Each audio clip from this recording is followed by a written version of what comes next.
அன்புக்கிணைய சொந்தங்களே, போன வீடியோனுடைய தொடர்ச்சியை பார்ப்போமா? சரி, கேது பகவான் மனோராசியில் இருக்கார். இவங்களுக்கு என்ன சார் தீர்வு? இவங்களுக்கு என்ன சார் பிரச்சனை? எப்படி தீர்க்கிறது? இவங்களுக்கு மன ரீதியான பிரச்சனை கொடுக்குது. இவங்க வாழ்க்கை முறையை எப்படி எப்படி நடத்தி கொள்ளும்? கேது பகவான் மனோராசியில் இருக்கும் பொழுது அதிக உள்ளுணர்வை கொடுப்பார், அதிகமான ஞானத்தை கொடுப்பார், மோட்சத்தை நோக்கி அவங்களை நகர்த்துவார் மனதை.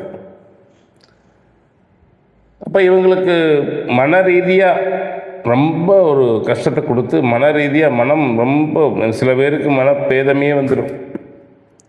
மன சிதைவை கொடுக்கக்கூடிய கிரகம் அல்லவா? அப்போது இறைவனுடைய திருவடியை கெட்டியாக பிடிச்சிக்கணும். மன ரீதியாக பிரச்சனை வரும்போது சாஞ்சிக்கிறதுக்கு ஒரு தோல் கேட்கும். அந்த சாஞ்சிக்கிற திருவடி நம்முடைய சுவாமியினுடைய திருவடியாக இருக்கணும். புரியுதுங்களா?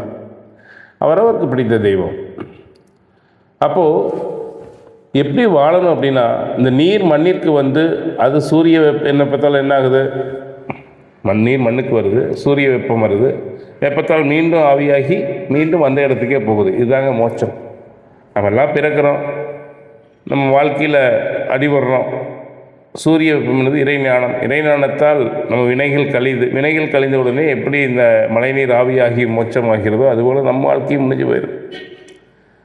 அது திருவடியை அடையணும். அதுதான் எப்படி வாழணும் அப்படின்னா, இந்த நீர் பாருங்கள், தான் மண்ணுக்கு வந்தால் பிடிச்சி பலருக்கும் எவ்வகையில் பயனுள்ளதாக இருக்கிறதோ, மற்றவர்களுக்கு பயனுள்ளதாக வாழக்கூடிய, மற்றவர்களை வாழ வைக்கக்கூடியதாக மனிதர்களுக்கு இந்த நீர் பெரிய அளவு பயன்படுகிறது. எந்த இடத்துலையும் பயன்பாடு இல்லாமல் இல்லைங்க. சாக்கடை நீர்னு சொல்கிறோம். அந்த சாக்கடை நீர் கூட பாருங்கள், நம்ம நீரை சாக்கடை நீர்னு சொல்கிறோம். இப்போ விருட்சகம் வந்து நமக்கு சாக்கடை நீர். இந்த விருட்சகமாகிய சாக்கடை நீர் கூட அது சாக்கடை நீராக மாறினது எதனால? நம்ம அழுக்க சுமந்து செல்றதுனால. அதை புரிஞ்சுக்குங்க. இப்போ விருட்சக நீர் சாக்கடை நீராக ஆனது எதனாலனா நம்முடைய அழுக்கையெல்லாம் சுமந்துட்டு போகிறதுனால. கடகம் ஆற்று நீர், கடைசியாக மீனம் கடல் நீர்.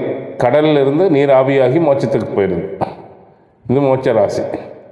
அப்போ நீர் எப்படி பயனுள்ளதாக இருக்கிறதோ மற்றவர்களுக்கு, அதுபோல் நாமும் பயனுள்ளவர்களாக, மற்றவர்களுக்கு பயனுள்ளவர்களாக, மற்றவர்களுக்கு பயன்படும்படி நம் வாழ்க்கையை அமைத்து கொண்டால் கேது பகவான் நமக்கு மிகப்பெரிய ராஜயோகத்தை கொடுப்பார். சுயநலமாக வாழ்பவர்களுக்கு இந்த கடகம், விருட்சகம், மீனமித்தில் இருக்கக்கூடிய கேது படாதடியே ஓட்டுருவார்.